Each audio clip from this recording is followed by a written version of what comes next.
il y aura peut-être d'autres propositions sur le marché, peut-être parfois plus de meilleure qualité ou alors qui répondent à l'instant T mieux aux exigences du marché. Donc là, c'est la phase de saturation. Le chiffre d'affaires commence à diminuer ou alors il n'y a plus d'augmentation, disons comme ça, dans le chiffre d'affaires. Et là, on passe plus au déclin. Donc là, et ensuite, comme je l'ai dit, le déclin sera la prochaine phase, la phase du retrait et déclin du marché, du déclin et du retrait du marché.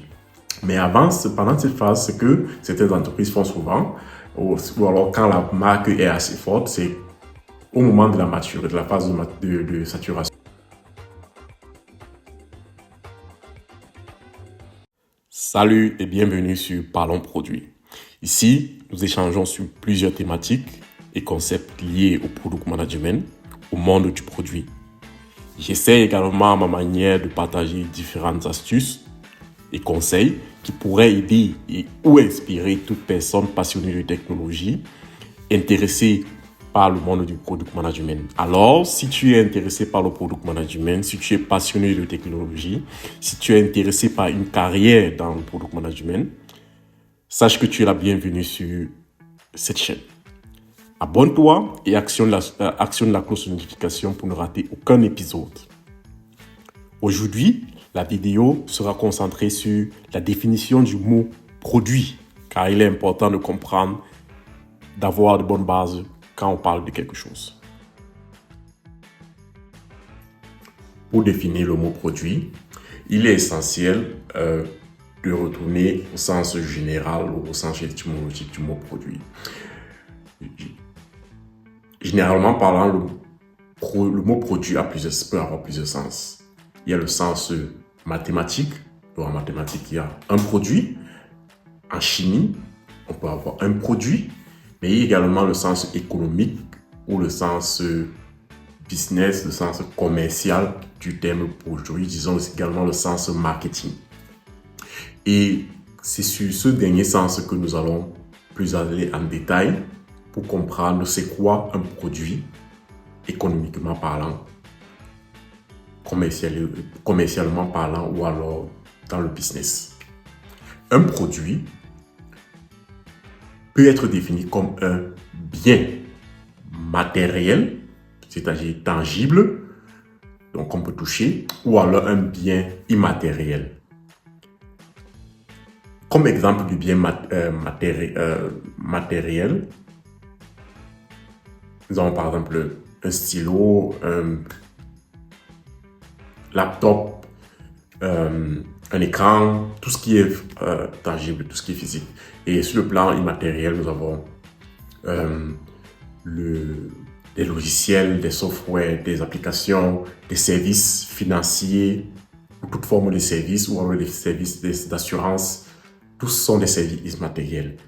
Ce bien matériel ou immatériel est destiné à apporter une plus-value, à répondre à des besoins d'utilisateurs ou alors de consommateurs sur un marché bien déterminé. Donc ça, c'est la définition générale, disons, qu'on peut donner à un produit. Maintenant, ayant défini cela, il est important, selon moi, de donner des attributs, ou alors de définir également les attributs d'un produit. Comme par exemple, la qualité. La qualité, qu'elle soit bonne ou mauvaise, est un attribut du produit. Nous avons également des features, donc tout ce qui peut rendre le produit attrayant, qui peut augmenter, qui peut donner une plus-value, une valeur ajoutée au produit. Également, nous avons le design. Le design, donc comment est-ce que le produit est constitué, comment est-ce qu'il, la forme, est-ce qu'il est agréable à voir. Ensuite, nous avons le packaging. Comment est-ce qu'il est présenté aux clients, comment est-ce qu'il est présenté aux utilisations, quelle est l'interface qui est présentée aux utilisateurs. Et ensuite, nous avons comme prochain point ou alors comme prochain élément, attribut d'un produit, nous avons le service après-vente, le after sales service.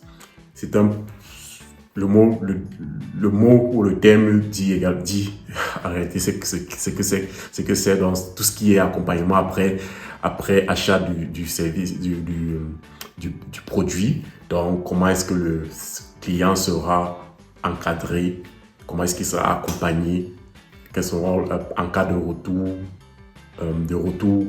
client, dans le retour d'utilisation, comment est-ce que tout cela sera managé. Donc, nous avons défini les attributs. Actuellement, j'aimerais aborder un point que je trouve très essentiel dans la définition d'un produit. Il s'agit de la forme de créature d'un produit. Un produit est un objet créé qui vient d'une imagination, d'une imagination, disons comme ça. Donc, c'est une créature. Et comme toute créature, il a un cycle de vie. Il peut avoir un cycle de vie. Disons, il a un cycle de vie. Et le cycle de vie d'un produit peut être décomposé en 6 phases, donc subdivisé en 6 phases. Nous avons premièrement commençant de la phase de création à la phase de retrait du marché. Au début, nous avons une phase d'initialisation dont le business plan, la faisabilité technique, commerciale, le business plan. Tous ces points sont analysés, étudiés pour voir si le produit peut être rentable ou pas. Ensuite, un projet de développement est entamé. Le projet de développement peut durer, dépendamment du produit, 1 mois, 2 mois, 3 mois, des années. Après, il y a une phase d'introduction sur le marché. La phase d'introduction est une phase très importante, cruciale.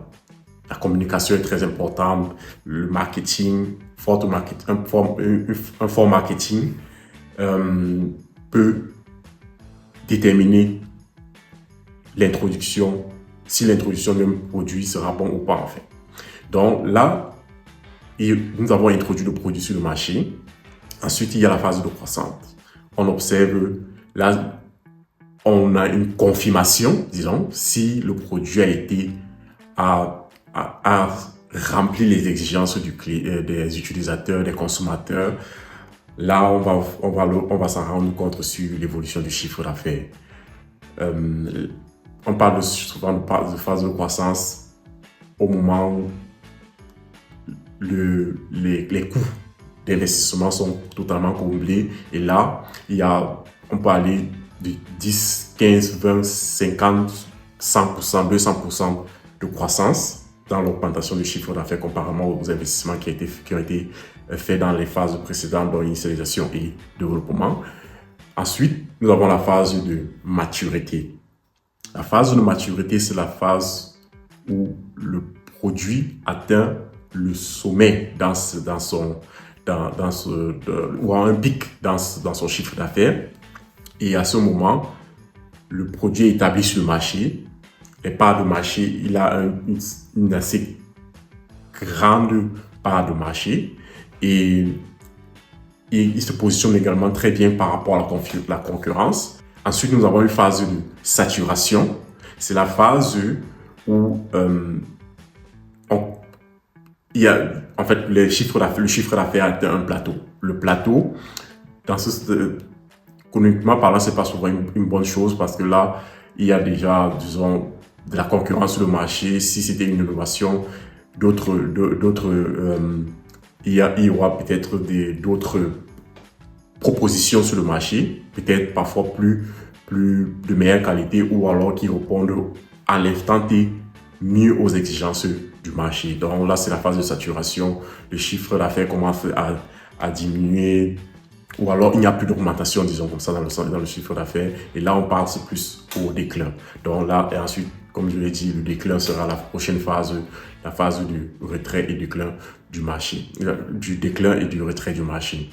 Mais pendant cette phase, ce que certaines entreprises font souvent, ou alors quand la marque est assez forte, c'est au moment de la phase de saturation, d'introduire une seconde génération de produits. Donc une seconde génération de produits pour garder la courbe, le chiffre d'affaires à un certain niveau et la seconde génération de produits sera là comme une réponse aux exigences ou alors aux manquements de la génération précédente. La Golf, si nous partons sur Volkswagen par exemple, la Golf 1, la Golf 2 remplace la Golf 1. Donc, il y a un changement de génération pour pouvoir peut-être satisfaire les exigences actuelles du client. Donc, ça, c'est un exemple simple en fait. Donc, ça, ce sont les points, selon moi, les 3 points en fait, ce sont les 3 moyens ou les 3 possibilités de définir un produit. Si je peux résumer, nous avons eu la définition littérale du terme produit. Ensuite, nous avons eu la définition, nous avons parlé des attributs comme la qualité, les features, le packaging, le design, le service après-vente. Et à la fin, nous avons un point très important, un point que je trouvais très important, nous avons parlé des 6 phases du cycle de vie d'un produit, commençant de la création, donc l'initialisation, jusqu'au retrait du marché. Bon, si vous avez aimé le contenu, n'hésitez pas à liker, à vous abonner et à activer la cloche de notification pour ne rater aucun épisode. Merci, au revoir.